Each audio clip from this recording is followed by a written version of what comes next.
So the first few moments, I remember leaving the MTC, going to California. I was called the California Riverside Mission. We left at like 2 in the morning from the MTC in Provo to go catch our flight. That was maybe 4 o'clock or 6 o'clock in the morning. And so we flew out to the Ontario, California airport. And again, we were so tired all day. And I remember like the first thing that we noticed, besides everyone using iPads and cell phones when we got to the airport, we're like, wow, everybody's doing that. This is not the MTC. This is real life for missionaries. We're here in California. We were so excited. But the first thing I noticed was palm trees everywhere. There's so many palm trees, and there's no palm trees where I'm from in Texas. And so, like, we were just excited. When we saw the palm trees, we knew this is real, this is California. And so we got there, we went to the mission office the first day. We ended up spending the whole day at the mission office.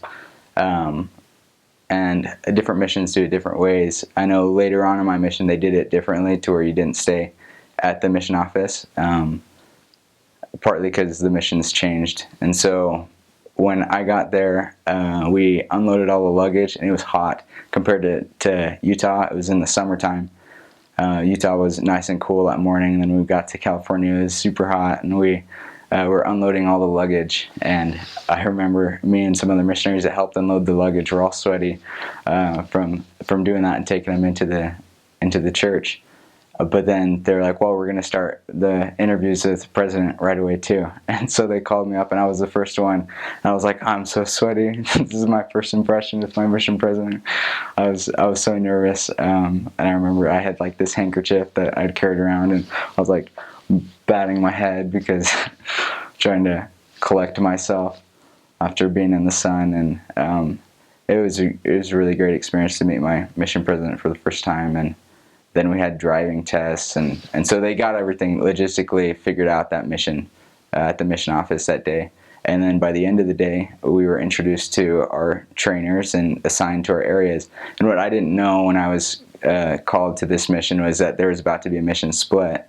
And so by the end of the night, we would know which mission we would be in, because the split was about to happen in a few weeks with all the opening of the new missions. And so the Redlands mission was opened up. And I thought for sure, I was like, I feel good about Riverside. I'm probably going to stay in Riverside. That's like where I felt like I was supposed to be. Little did I know, though, I would be assigned to Redlands as my first area, Redlands and Loma Linda, and that would be in the Redlands mission. And so that first night, it was kind of a shock, first of all, because I didn't expect to be in a mission. Like, I'd been preparing so much for Riverside. I was so hyped for that. And then I also drove home. My companion didn't have a license, and so I drove that first transfer of my mission. And I was so tired because we woke up at 2 in the morning, and we were driving at like 9:30 at night, and we'd been going all day. And so I was a lot was going through my mind, and it was dark on the road, and so that was pretty much the first day.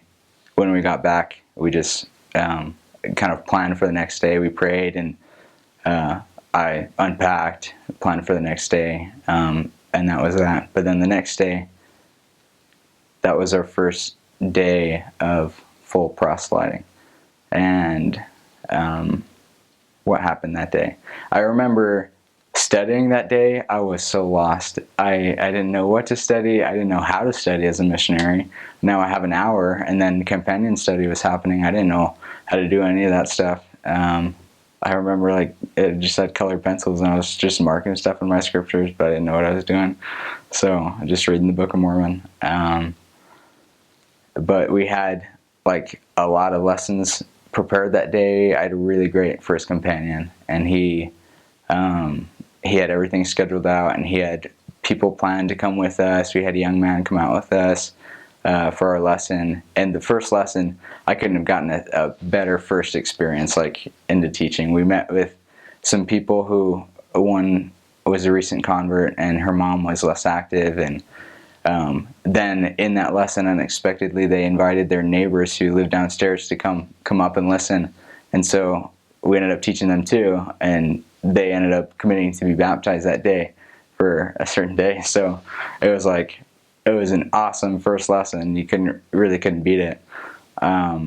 And that day went great too. I remember going to this one home and they had like taco salad, and it was awesome. And the guy served in Norway, and he had really funny stories from his mission. And so that was the first day. And again, I was super tired. That whole first week was just really tiring. You get used to it after a while, but I was also, I don't know if other missionaries felt this way, but I was a little bit stressed because you want to help so much, but you don't know the area. And so, like, you don't know the members to call, you don't know what you're doing. And so my companion did a good job at helping me to adjust to that. But I felt like once I get to Sunday, that I can meet the ward, and then I can feel real, like I'm actually in some place. You feel like the Twilight Zone for the first few days until you can actually meet everyone. And so that's kind of how I felt. The second day, however, if I remember right, was like the total opposite of the first day. Like, it felt like everything fell through, and people started arguing with us, and it probably would have been easy to feel discouraged. But again, I had a good companion who was positive about all those things, and so it was just, both days were good experiences though in the long run. And another thing that I felt like the first week, I was so nervous to talk with everyone. My companion was really good at just like talking to people on the street, and that's what they called OIMs, open your mouth. And so that was a new experience for me, is to be able to just talk to anyone on the street about the gospel. And so, yeah, that was that. And they had training meetings too for the new missionaries, to see how the missionaries are doing, and to just help you get adjusted. They have like everything you need. And the 12-week training too, I remember that. I really enjoyed it. They have this program, the first 12 weeks for the missionaries, and you have an extra hour of companionship study just dedicated to that. So to help you to really understand how to teach and the material that you teach. And so it's a good program. And they also have the district videos, which really helped prepare. Yeah, so I guess along the lines of preparing for my mission, again, the MTC had sent out online training that they do. Like, there's a website and videos that you watch, and they tell you to do certain things.